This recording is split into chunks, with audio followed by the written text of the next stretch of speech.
नमस्कार, SPT news में आपका स्वागत है। पेश है 17 अक्टूबर गुरुवार सुबह 8:15 बजे राजस्थान की 15 बड़ी खबरें।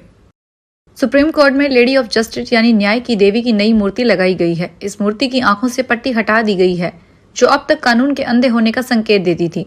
वहीं उसके हाथ में तलवार की जगह संविधान की किताब दी गई है। यह मूर्ति सुप्रीम कोर्ट के जजों की लाइब्रेरी में लगाई गई है। मीडिया रिपोर्ट्स के मुताबिक इस नई मूर्ति को सीजीआई डीवाई चंद्रचूड़ ने ऑर्डर देकर बनवाया है। इसका उद्देश्य यह संदेश देना है कि देश में कानून अंधा नहीं है और यह सजा का प्रतीक नहीं है। पुरानी मूर्ति की आंख पर पट्टी ये दर्शाती थी कि कानून की नजर में सब बराबर हैं, जबकि तलवार अथॉरिटी और अन्याय को सजा देने की शक्ति का प्रतीक थी। हालांकि मूर्ति के दाएं हाथ में तराजू बरकरार रखा गया है, क्योंकि यह समाज में संतुलन का प्रतीक है। तराजू दर्शाता है कि कोर्ट किसी नतीजे पर पहुंचने से पहले दोनों पक्षों के तथ्यों को और तर्कों को देखते हैं और सुनते हैं।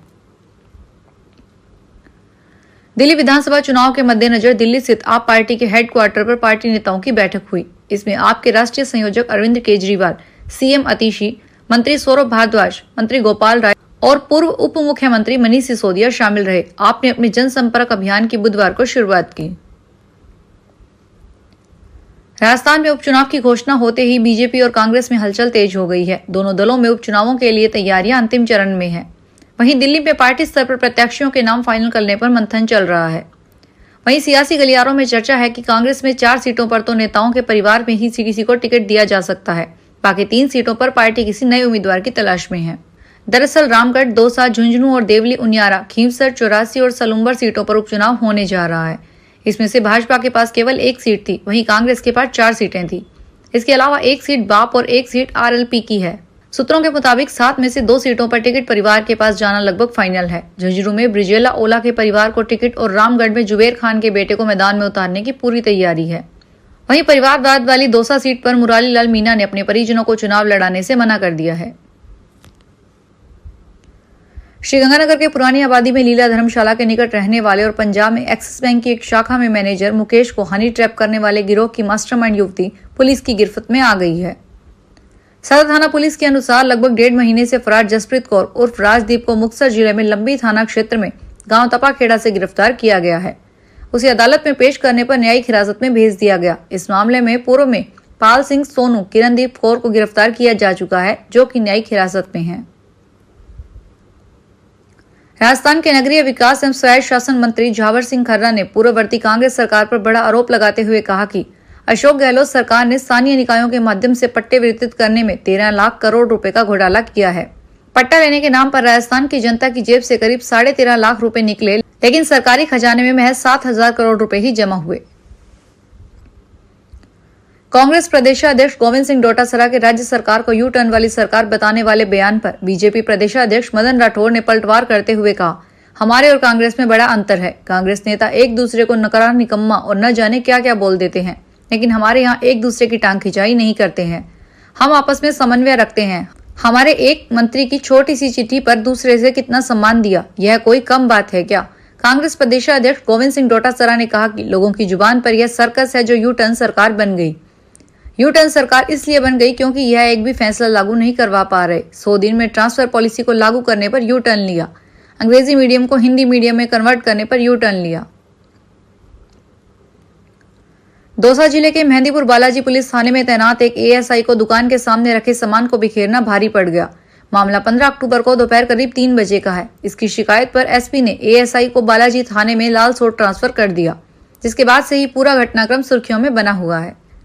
दरअसल मंगलवार को वीआईपी मूवमेंट के दौरान मुख्य बाजार में ट्रैफिक जाम की शिकायत पर ड्यूटी ऑफिसर जयदेव सिंह मय जाप्ते के बाजार में पहुंचे थे। यहाँ दुकान संचालकों द्वारा नाली से बाहर सड़क सीमा में रखे सामान को हटवाने की कार्रवाई शुरू की और कई दुकानों के सामने से सामान हटवाया गया। इस दौरान एएसआई ने एक दुकान के सामने टेबल पर रखे धूप बत्ती व अन्य सामान को सड़क पर बिखेर दिया। दिल्ली के मुख्यमंत्री अतिशी ने बुधवार को कहा कि दिल्ली सरकार ने यह फैसला लिया है कि अब लोगों को कच्ची कॉलोनियों में बिजली कनेक्शन के लिए डीडीए से एनओसी लेने की जरूरत नहीं होगी। सुश्री अतिशी ने एक संवाददाता सम्मेलन में कहा कि दिल्ली विकास प्राधिकरण द्वारा कच्ची कॉलोनियों में बिजली कनेक्शन के लिए एनओसी की अनिवार्यता से लोग दर दर भटकने और रिश्वत देने को मजबूर थे। अब दिल्ली के 1731 कच्ची कॉलोनियों में बिजली का मीटर लगवाने के लिए लोगों की अब किसी भी प्रकार के एनओसी की जरूरत नहीं होगी। उन्होंने कहा कि कच्ची कॉलोनियों में बिना एनओसी के 15 दिन में बिजली कनेक्शन मिलेगा। फलौदी के बाप कस्बे में डाकिया डाक लाते नहीं बल्कि जलाते थे। बेरोजगार के ज्वाइनिंग लेटर, अभ्यर्थियों के प्रवेश पत्र, आधार, पैन कार्ड जैसे दस्तावेज, चेक बुक और ऐसी सैकड़ों अहम डाक को पहुंचाने के बजाय आग के हवाले कर दिया जाता था। एक दो भी नहीं बल्कि 6 डाकियों ने काला कारनामा किया। खुलासा मंगलवार को मंडल जैसलमेर डाक अधीक्षक सतनाम सिंह तथा डाकघर फलौदी निरीक्षक गुणाकर सदाशिव द्वारा बाप डाकघर के उच्च निरीक्षण में हुआ। अधिकारी बाप कस्बा व क्षेत्र के गांवों में डाक वितरण नहीं करने की लगातार शिकायतों के बाद निरीक्षण करने पहुंचे थे। इन 6 डाक कर्मियों को भार मुक्त कर सभी के विरुद्ध विभागीय जांच शुरू कर दी है। अजमेर में दीपावली के पर्व को देखते हुए खाद्य सुरक्षा विभाग द्वारा चलाए जा रहे शुद्ध आहार मिलावट पर वार अभियान के अंतर्गत नसीराबाद में कार्रवाई की गई। विभाग की टीम ने एक रेस्टोरेंट पर मिले करीब 1.5 क्विंटल मिल्क केक, मीठा मावा और सूखी बर्फी को नष्ट करवा दिया। इसी प्रकार खाद्य सुरक्षा टीम ने नगर में स्थित एक मिठाई की दुकान से भी मावे की मिठाई का एक सैंपल लिया गया।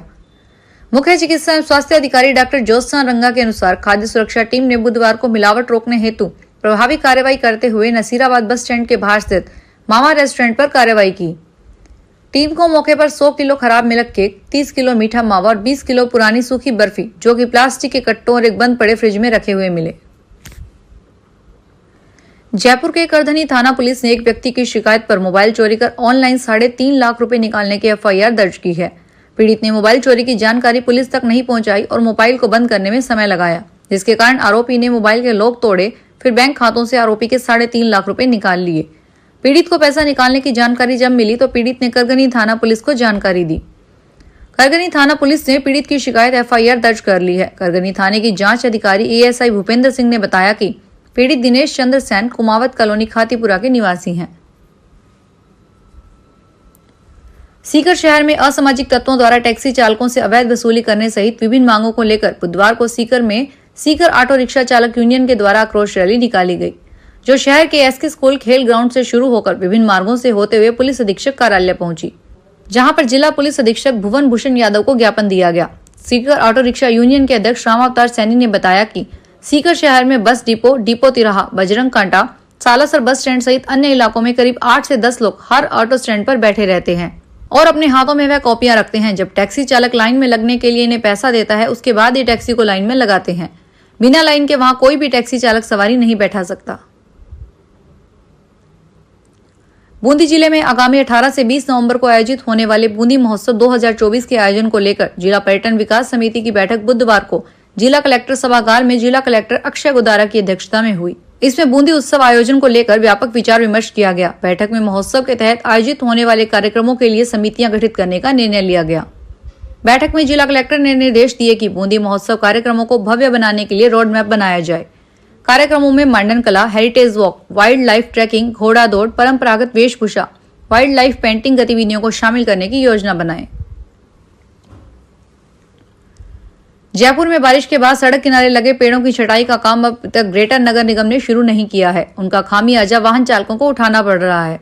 कई जगह तो पेड़ों की वजह से ट्रैफिक लाइट भी नजर नहीं आती। ऐसे में वाहन चालक बिना देखे ट्रैफिक लाइट को जंप कर जाते हैं। इससे न सिर्फ उनका चालान हो जाता है बल्कि हादसे का भी डर बना रहता है। बारिश के बाद टोंक रोड से लेकर जयलन मार्ग, अशोक मार्ग, वैशाली नगर के गांधी पथ, गौतम मार्ग, सिरसी रोड, खातीपुरा मोड़ सहित अन्य मार्गों पर ट्रैफिक लाइट सभी तरह से नजर नहीं आती है।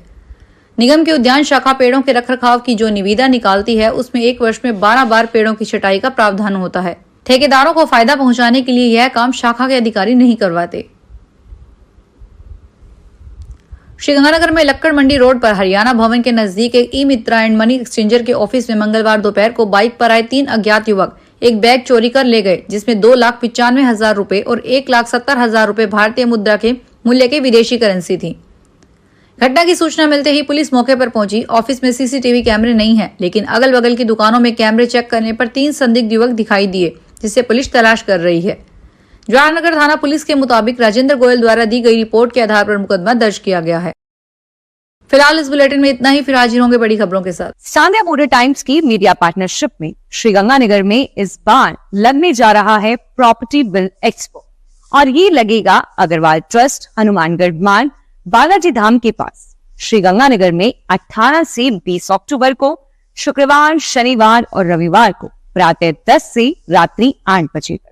प्रॉपर्टी बिल्ड एक्सपो में इस बार दिवाली में बरसेगा धन, और साथ ही करवा चौथ के अवसर पर महिलाओं के लिए 18 से 20 अक्टूबर तक मेहंदी लगाने की भी निःशुल्क व्यवस्था की गई।